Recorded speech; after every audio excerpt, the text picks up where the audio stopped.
নমস্কার সুপ্রিয় দর্শক, আপনারা দেখছেন আপনাদের প্রিয় চ্যানেল নীলকণ্ঠ টু, সঙ্গে রয়েছি বিনয়। এই নীলকণ্ঠ টু চ্যানেল যখন বলবে ওয়া, তো সব চ্যানেলেই বলবে ওয়া।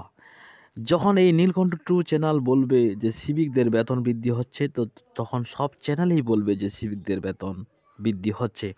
কি দেখতে পাচ্ছেন, বাজেটে বাড়বে সিভিকদের বেতন। জানেন কি কত বেতন বাড়বে? আপনাদের কত বেতন বাড়বে? আমি কিন্তু ডিসেম্বর থেকে বলে আসতেছি যে সিভিক ভলেন্টিয়ার্সদের বেতন বৃদ্ধির খবর আমি পাবলিশ করব এই ইউটিউব চ্যানেলে।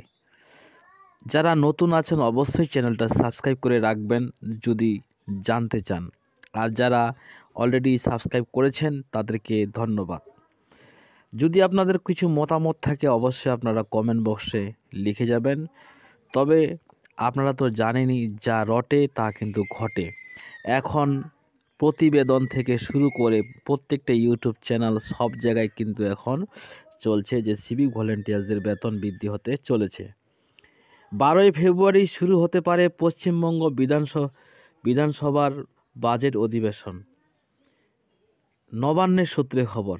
আর এই অধিবেশন কতদিন চলবে জানেন? এই অধিবেশন চলবে 2 সপ্তাহ ধরে।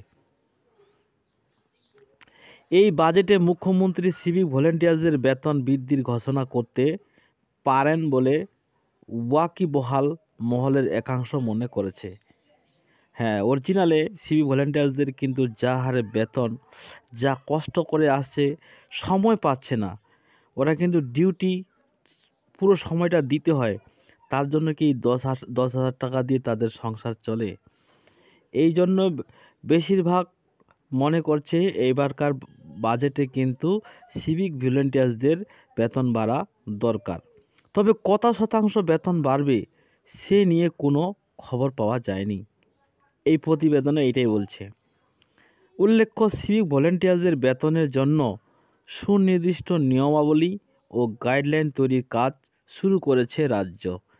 হ্যাঁ, ঠিকই শুনছেন আপনারা, যে সিভিক ভলেন্টিয়ার্সদের এমন একটা বেতন করা উচিত যে বেতন দিয়ে তাদের খাওয়া দাওয়া, ছেলের পড়াশোনা খরচ এবং অবশিষ্ট যা বাঁচবে সেটা দিয়ে কিছু একটা উন্নতি রকম কাজ করতে পারবে।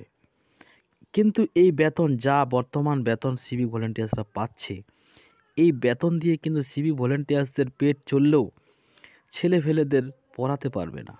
পড়াশোনা করাতে গেলে অনেক টাকা খরচ। একটা ছেলেকে এখন ভালো মতো পড়াশোনা করাতে গেলে মান্থলি 15,000 টাকা এক্সপেন্সেস করতে হয়, একটা ছেলের পিছনে খরচ করতে হয়, বহন করতে হয়। এমনকি করেও যাদের একটু অবস্থা ভালো আছে সিভিকদের, তাদের ছেলেদের পিছনে কিন্তু খরচ করে।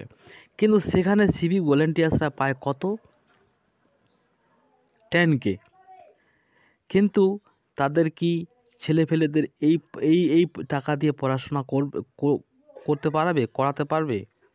এটা কিন্তু রাজ্য সরকারকে ভেবে দেখা দরকার। এখন কিন্তু সিভিকরা আর সিভিক নেই, 2 সন্তানের বাবা মা হয়ে গেছে। ওরা এখন সন্তানের বাবা মা হয়ে গেছে, এখন তাদের একটা ফ্যামিলির দায়িত্ব আছে মাথায়। তার ভবিষ্যতের জন্য কিন্তু রেডি করতে হবে বাচ্চাদের, এটাও কিন্তু মাথায় রাখতে হবে রাজ্য সরকারকে।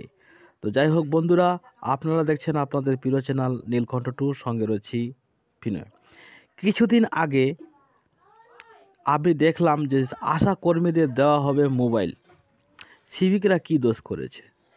সিভিক ভলেন্টিয়ার্সদের মোবাইল তা লাগে না? একটা ডিউটি করতে গেলেই তাদের ডিউটি পোস্ট শেষ থেকে শুরু অবধি তাদের গ্রুপে লেগে থাকতে হয়।